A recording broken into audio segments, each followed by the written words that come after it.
अयोध्या में हो रहे हैं बड़े चमत्कार, होश खो बैठे हैं सभी राम भक्त। आखिर क्यों मच रही है अयोध्या में हलचल? क्या हुआ ऐसा जिसे देखकर हक्का बक्का हो गया है पूरा भारत? उद्घाटन से पहले प्रभु राम के भक्त ने कैसे हर किसी को दंग कर दिया? कौन है ये भक्त और क्या है इनकी कहानी, आइए जानते हैं। बरसों का इंतजार दोस्तों अब खत्म होने जा रहा है। भारत के लिए बड़ा ही खुशनुमा दिन है। ये दिन इतना खास होने वाला है कि उसके बारे में सोचकर लोग फूले नहीं समा रहे, क्योंकि बात ही कुछ ऐसी है कि बस मन करता है कि प्रभु श्री राम की भक्ति और उनकी स्तुति में आनंद के साथ जुट जाओ, है कि नहीं दोस्तों? वैसे शायद ही कोई इस बात से वाकिफ ना हो कि भारत के लिए कितना बड़ा दिन आने वाला है। जी हाँ, यहाँ बात अयोध्या की चल रही है, जहाँ स्वयं प्रभु श्री राम अपने भव्य भवन में विराजने वाले हैं। ये सुनहरा दिन है 22 जनवरी का, जब भव्य राम मंदिर में रामलला की प्राण प्रतिष्ठा होनी है। ये पल और ये दिन बेहद ही ऐतिहासिक होने वाला है, जिसका सभी राम भक्त बेसब्री से इंतजार कर रहे हैं। लेकिन क्या आप जानते हैं कि मंदिर का उद्घाटन होने से पहले ही श्री राम अनोखे अनोखे चमत्कार अपने भक्तों को दिखा रहे हैं, जिनको देखकर हर कोई हैरान है। वैसे दोस्तों ये बात तो सच है कि सच्चाई को कोई चाहे कितना ही छुपाने की कोशिश क्यों ना करे, एक न एक दिन वो सबके सामने आ ही जाती है। आज तक जो लोग राम सेतु और रामायण को सिर्फ काल्पनिक बातें कहकर टालते आए हैं, उनका मुंह बंद होने का समय आ चुका है, क्योंकि त्रेता युग से स्वयं चलकर आ गए हैं राम भक्त। जी हाँ, आपने बिल्कुल सही सुना है। अयोध्या में राम मंदिर के उद्घाटन का अद्भुत नजारा देखने के लिए त्रेता युग से राम भक्त अयोध्या में पधार चुके हैं, जिन्हें देखकर राम भक्तों की खुशी और भी ज्यादा डबल हो चुकी है। यहाँ पे हम बात करें श्री राम के इन भक्तों की, तो ये वो भक्त हैं जिन्होंने श्री राम को दुष्ट रावण के बारे में बताया था। वो राम भक्त जिन्होंने माता सीता को बचाने की कोशिश में अपने एक पंख का बलिदान कर दिया था। यहाँ पर बात हो रही है दोस्तों जटायु जी की, जिनका उल्लेख हमें रामायण में मिलता है कि उन्होंने माता सीता को बचाने के लिए दुष्ट रावण का विरोध किया था। आपको बता दें, राम मंदिर के उद्घाटन से पहले राम भक्त जटायु खुद मंदिर के दर्शन करने पहुंचे हैं। यही नहीं, सबके होश तो तब उड़ गए जब गिद्ध और जटायु के साथ साथ बंदरों ने भी राम जी का सत्कार किया। अयोध्या में आए दिन ऐसे ऐसे पात्रों का पहुंचना जिनका संबंध रामायण से है, ये किसी बड़े चमत्कार से कम नहीं है। वैसे देखा जाए तो इन सभी पात्रों से रामायण और राम जी का गहरा नाता है।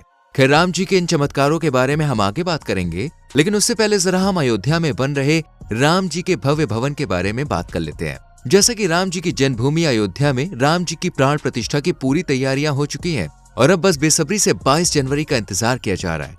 खबरों के अनुसार इस दिन प्रभु श्री राम की मूर्ति की प्राण प्रतिष्ठा हो जाएगी। यहाँ पर आपको बता दें, गर्भगृह में 2 मूर्तियां देखने को मिलेंगी, जिसमें एक मूर्ति में राम जी बालक स्वरूप में होंगे। बताया जा रहा है कि इस मूर्ति की ऊंचाई करीब 51 फीट होगी। वहीं दूसरी मूर्ति में रामलला वर्तमान स्वरूप में नजर आएंगे। सभी भक्त तहे दिल से उस समय का इंतजार कर रहे हैं जब रामलला को उनके भवन में ले जाया जाएगा। आपको बता दें, मंदिर में कई तरह की खास तैयारियां की गई हैं, जिसे रामनवमी के दिन प्रभु श्री राम की मूर्ति पर सूरज की किरणों की चमक बिखेरने का अद्भुत नजारा देखने के लिए मंदिर में खास व्यवस्था की गई है। आपको बता दें, मंदिर के गर्भगृह में रामलला के ललाट पर सूर्य की किरणें खुद ही नहीं आएंगी, बल्कि इसके लिए मंदिर का जो शिखर है ना, उस पर एक छोटी सी डिवाइस लगाई जाएगी, जिससे हमें ये अद्भुत नजारा देखने को मिलेगा। इस तरह से बहुत सी अनोखी और अद्भुत चीजें हमें राम मंदिर में देखने को मिलने वाली है। और अगर हमने बाकी सारी चीजें भी आपको वीडियो में बता दी तो देखिए मजा नहीं आएगा, इसलिए बस उद्घाटन के समय पर आप पहुंच जाइए। आपको बता दें, उद्घाटन के इस प्रोग्राम में प्रधानमंत्री मोदी जी से लेकर उत्तर प्रदेश के चीफ मिनिस्टर योगी आदित्यनाथ जी और साथ ही कई राजनेता सहित सिनेमा, स्पोर्ट्स और हर फील्ड से सेलिब्रिटीज इस सुंदर पल का नजारा देखने आने वाले हैं। अयोध्या को दुल्हन सा सजाया जाएगा। वहीं मोदी जी राम मंदिर का उद्घाटन करेंगे। साथ ही यहाँ सुरक्षा के लिए कड़े इंतजाम किए जा रहे हैं। अयोध्या में बने राम मंदिर की खुशी हर किसी को हो रही है। आपको बता दें, राम मंदिर के भव्य निर्माण की खुशी न केवल भारत के हिंदुओं को हो रही है, बल्कि भारत में रहने वाले कुछ सेकुलर मुसलमानों को भी मंदिर के उद्घाटन का बेसब्री से इंतजार है। कोई पैदल अयोध्या पहुंच रहा है तो कोई लाखों का दान दे रहा है। खैर, राम जी के मंदिर के बारे में तो हमने जान लिया। आइए हम राम जी के उस पवित्र ग्रंथ जिसमें उनकी जीवनी है, यानी कि रामायण के बारे में थोड़ी सी चर्चा कर लेते हैं। जैसा कि हम सब जानते हैं, प्रभु श्री राम ने रामेश्वरम से लेकर श्रीलंका तक जाने के लिए राम सेतु को बनाया था और इसे बनाने में वानरों ने एक इम्पोर्टेंट रोल प्ले किया था। ये कहना भी गलत नहीं होगा कि बिना वानरों के भाई राम सेतु बनाना इम्पॉसिबल था। हालांकि राम सेतु बनाने में वानरों के साथ और भी पशु पक्षियों ने अपना अपना योगदान दिया, जैसे कि भालू, गिद्ध, गिलहरियां भी इसमें शामिल थी, जिसके बाद इस मजबूत राम सेतु का निर्माण हुआ था। वहीं प्रभु श्री राम के भक्त हनुमान जी के बारे में बात करें तो उन्हें वानर का ही रूप कहा जाता है। हनुमान जी श्री राम के कितने बड़े भक्त थे, इसे तो लफ्जों में बयान नहीं किया जा सकता। वही वानरों की सेना, जिन्होंने राम सेतु बनवाने के बाद भी प्रभु श्री राम के पूरे युद्ध में सहायता की। लंका पर विजय हासिल करने के लिए वानर सेना ने प्रभु श्री राम का साथ दिया और इस तरह वानरों के साथ प्रभु श्री राम का सीधा सीधा संबंध है। अब जब यहाँ पे बात चल रही है लंका के युद्ध की, तो आइए प्रभु श्री राम और रावण के बीच हुए इस भीषण युद्ध के बारे में भी थोड़ी सी बात कर लेते हैं। लेकिन उससे पहले अगर आपने वीडियो को लाइक नहीं किया तो जल्दी से कीजिए और चैनल को सब्सक्राइब भी कीजिए। दोस्तों, भगवान राम और रावण के बीच हुए इस भयानक युद्ध का नजारा कुछ ऐसा था, जहाँ एक तरफ तो बलशालियों से भरी रावण की सेना युद्ध के लिए खड़ी हुई थी, जिसे बेहद ही ताकतवर माना जाता था। वहीं दूसरी तरफ भगवान राम के लिए वानरों की सेना थी, जो ना तो युद्ध के बारे में खास जानती थी और ना ही शायद उससे पहले उन्होंने कोई युद्ध लड़ा होगा। लेकिन इसी सेना ने रावण की सेना के भाई साहब छक्के छुड़ा दिए थे। असल में जब इस बात की कोई शंका नहीं रही कि रावण ने ही सीता जी का हरण किया है और उन्हें कैद करके लंका में रखा है, तब प्रभु श्री राम ने सुग्रीव और हनुमान जी के साथ अपनी सेना तैयार की और चल पड़े भाई लंका की ओर अपनी सीता जी को लेने के लिए। राम जी की सेना वानरों से भरी हुई थी, जहाँ सेना में वानरों के अलग अलग झुंड थे और हर एक झुंड के ऊपर सेनापति ठहराया गया था। आपको बता दें, लंका के इस युद्ध में जीत हासिल करने के लिए सुग्रीव ने ही वानर सेना को जुटाया था, जिसकी संख्या लाखों से भी ऊपर थी। शुरुआत में जब रावण ने प्रभु श्री राम जी की सेना को देखा तो उनकी हंसी उड़ाई, लेकिन वो कहाँ जानता था जिस सेना को वो निर्बल समझ रहा है उसके साथ सृष्टि के पालन करता खड़े हुए हैं। खैर, वही हुआ जो होना था।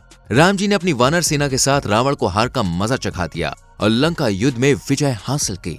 वैसे कभी कभी दोस्तों एक सवाल जरूर आपके मन में भी आता होगा कि आखिर रामायण की ये वानर सेना जिसने लंका युद्ध में इतना बड़ा योगदान दिया, वो कहाँ गई? तो इसके बारे में रामायण के उत्तरकांड में बताया गया है कि लंका से लौटने के बाद प्रभु श्री राम ने सुग्रीव को किष्किंधा का राजा बना दिया। वहीं बाली के पुत्र अंगद को युवराज, और युद्ध में साथ देने वाली वानर सेना भी सुग्रीव के साथ ही कई सालों तक रही, जहां वानर सेना ने अहम जिम्मेदारियों का काम संभाला था।